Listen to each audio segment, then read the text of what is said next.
नमस्कार। राजनीति जानती तो केवल हार जीतर खेल नुहे, एटा हेउछि लोकंक आशा तांक आकांक्षार प्रतिफलन।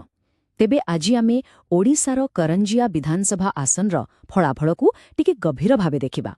आउ हाँ, एटा पूरापूरी तथ्य उपरे आधारित आउ निरपेक्ष। आमर उद्देश्य कौनसी व्यक्ति बा दल को टार्गेट करबा नुहे, ना आदौ नुहे। आमे बास जनादेश पछरे थिबा प्रकृत कारणगुलिको खोजिबाकु चेष्टा करुछु, कारण कथा कौन कि जेतेबेले तथ्यकु ठीक भावे बुझा जाए सेतेबेले जाए लोकंको प्रकृत स्वर शुणा जाए, आउ सेठु ही उन्नत शासन पाई रास्ता तैयारी हुए। तेबे चलंतु आमर एही यात्रा सीधा करंजियार माटीरु ही आरंभ करिबा।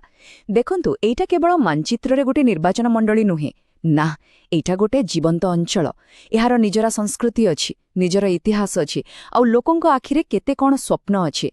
आउ शिमिळीपाळर छायारे थिबा एही माटीर लोकंक निष्पत्तिकु जदि आमकु बुझिबाकु अछि, ताले सबुठु आगो आमकु एही माटीकु बुझिबाकु पड़िबो, एठाकार जंगलकु आउ एठाकार लोकंक दैनन्दिन जीवन संग्रामकु।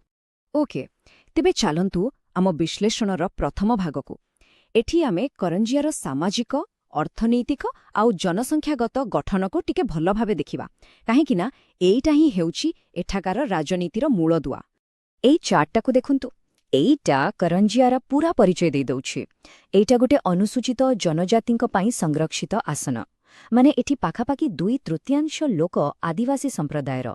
बाथुड़ी, कोल, सांताल एमती बहुत प्रमुख जनजाति एई माटीरे ही रहंती। तेणु सेमानंक जीवन, जीविका, परंपरा आउ सेमानंक समस्या एसबु ही एठाकार राजनीतिर भाग्य निर्णय करे। तेणु एही सरल जनसंख्यागत कथाटाकु जदि आमे न बुझिबा, ताहाले करंजियार राजनीति को बुझिबा संपूर्ण असंभव।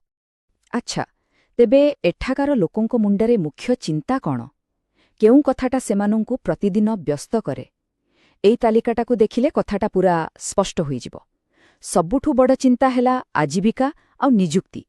तापरे आसुछि भित्तिभूमि, माने भल रास्ता, स्वास्थ्य सेवा, पीवा पानी एसबुर अभाव, विशेष करी दुर्गम गाँगुड़िकरे तो लोकंक जीवनकु पूरा कष्टकर करि देइछि।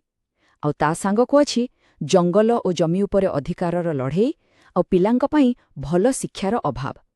सत कहिबाकु गले एगुड़ाको खाली अभियोग नुहे, एगुड़ाक हेउछन्ति सेमानंकर दैनन्दिन संघर्षर गोटे गोटे कहानी। एठी गोटे कथा बुझिबाकु पड़िबो, आम संविधान केवल भोट देवार अधिकार देइनी, से आमकु सम्मानर सह बंचिबार अधिकार भी देइछि। आउ सेही सम्मानर गोटे बड़ अंश हेउछि निज कथा कहिबार आउ शुणा जिबार अधिकार। तेणु जेतेबेले जणे साधारण नागरिक निजर समस्या कहुछि, से केवल अभियोग करुनी, बरं से एक उत्तरदायी शासन पाई आह्वान दउछि। ठीक अछि, एबे आसंतु सीधा संख्या भितरकु जिबा। 2024 निर्वाचनर फलाफलकु टिके गभीर भावे देखिबा, काहेकिना संख्या केबे मिछ कहेनी, से लोकंक मनर कथाकु ही दर्शाए। -29,499 एइटा केवल गोटे संख्या नुहे किंबा खाली पराजयर व्यवधान नुहे, ना एइटा हेउछि करंजियार लोकंकर गोटे बहुत शक्तिशाली आउ स्पष्ट वार्ता। एते बड़ व्यवधान एइटा कौन दर्शाउछि? एइटा दर्शाउछि जे परिवर्तन पाई लोकंक मनरे इच्छाटा केते गभीर थिला, केते तीव्र थिला। एमिति बड़ व्यवधान केबे हठात हुएनी, एहा पछरे निश्चय किछि बड़ कारण लुचि रहिछि। बिजु जनता दलकु देखंतु, पूर्वरु एही आसनरे सेमाने जीतिथिले, किंतु एथर सेमानंकु मिलिला मात्र 23.85% भोट। बास एही संख्याटा ही कहि देउछि जे दलर भोट बैंकरे केते बड़ धरणर क्षय होइछि। एइटा ही चैलेंजर गभीरताकु देखाउछि।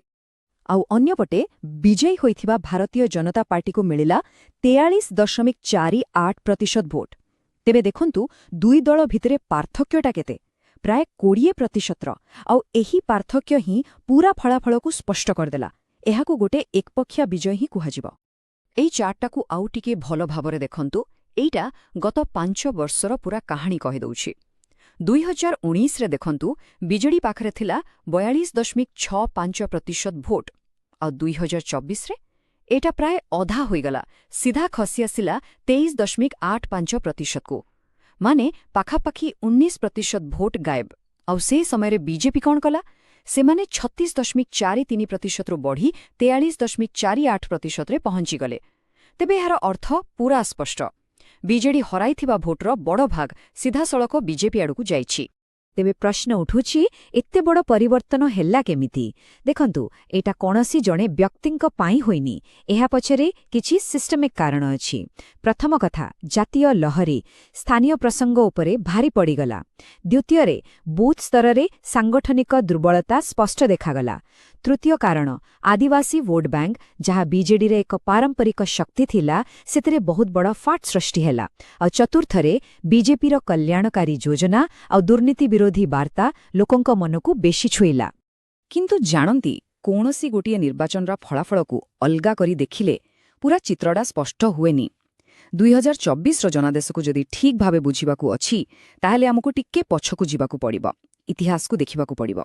ତେବେ ଚାଲନ୍ତୁ ଗତ ପ୍ରାୟ 3 ଦଶନ୍ଧିର ରାଜନୈତିକ ଧାରା ଉପରେ ନଜର ପକାଇବା। এই টাইমলাইনটা দুইটা ବହୁତ ଗୁରୁତ୍ୱପୂର୍ଣ୍ଣ କଥା କହୁଛି।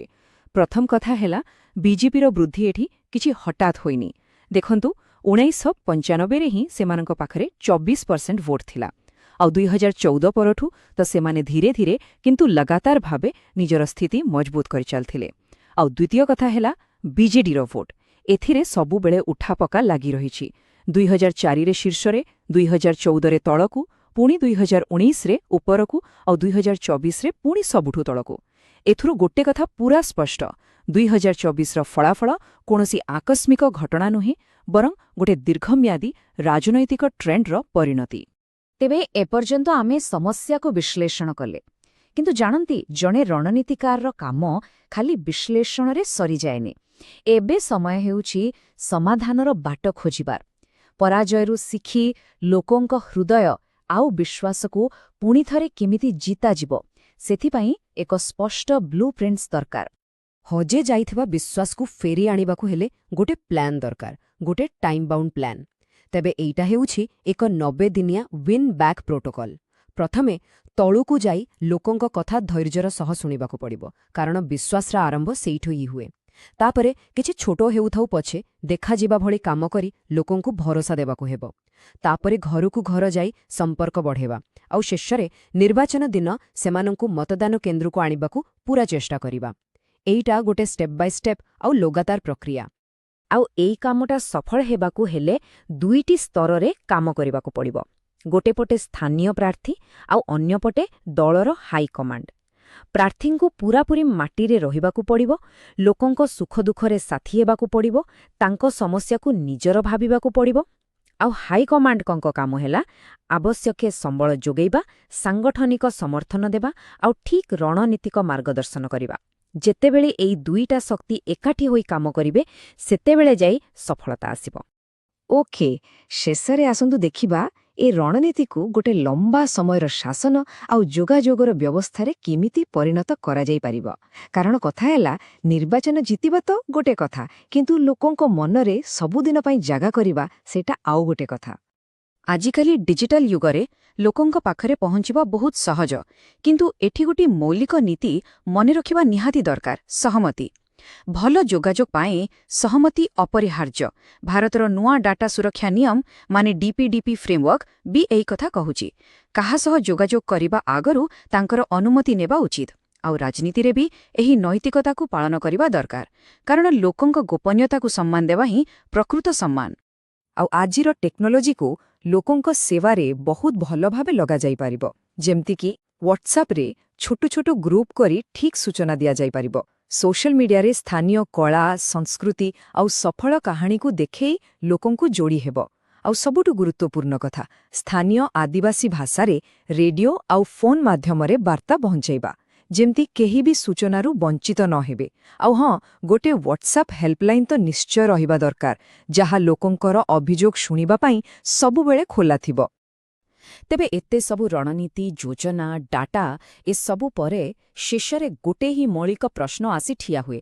ଯେତେବେଳେ ନିର୍ବାଚନ ସରିଯାଏ, ଭୋଟ ଗଣତି ସରିଯାଏ, ତାପରେ ଜଣେ ନେତା ପ୍ରକୃତରେ ସେହି ହଜିଯାଇଥିବା ବିଶ୍ୱାସକୁ ପୁଣିଥରେ କେମିତି ଫେରେଇ ଆଣିବ? ଆଉ ଏହାର ଉତ୍ତର ବୋଧହୁଏ ଏହି ବାକ୍ୟରେ ହିଁ ଅଛି। ବିଶ୍ୱାସ କୌଣସି ବଡ଼ ର୍ୟାଲିରେ କିମ୍ବା ଜୋରଦାର ଭାଷଣରେ ଜିତାଯାଏ ନାହିଁ। ନା, ଏହାକୁ ଦିନ ପରେ ଦିନ ଗଢ଼ିବାକୁ ପଡ଼େ। କେମିତି? ଲୋକଙ୍କ ଛୋଟ ଛୋଟ ସମସ୍ୟାର ସମାଧାନ କରି, ଆଉ ଦେଇଥିବା ବଡ଼ ବଡ଼ ପ୍ରତିଶ୍ରୁତିକୁ ପାଳନ କରି। ଏଇଟା ହିଁ ହେଉଛି ଜନସେବାର ପ୍ରକୃତ ମାର୍ଗ। जदि आपण जणे लोककेन्द्रिक नेता हेबाकु चाहंती एवं निज निर्वाचन मंडलीर उन्नति करबाकु चाहंती तेबे blueprintstrategies.ai सहित mgr@blueprintstrategies.ai रे जोगाजोग करंतु किंबा 08042041602 रे कॉल करंतु। राजनीतिर ऊर्ध्वरे उद्देश्य